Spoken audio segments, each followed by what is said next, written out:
رب اجعل لي مقيم الصلاة ومن ذريتي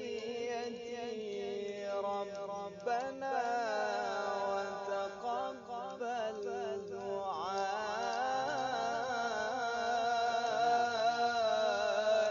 ربنا اغفر لي ولوالدي وللمؤمنين.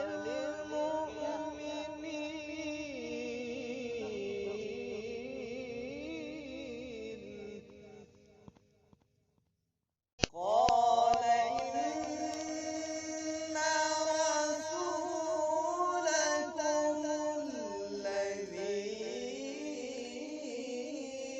أرسل إليكم لمجنون.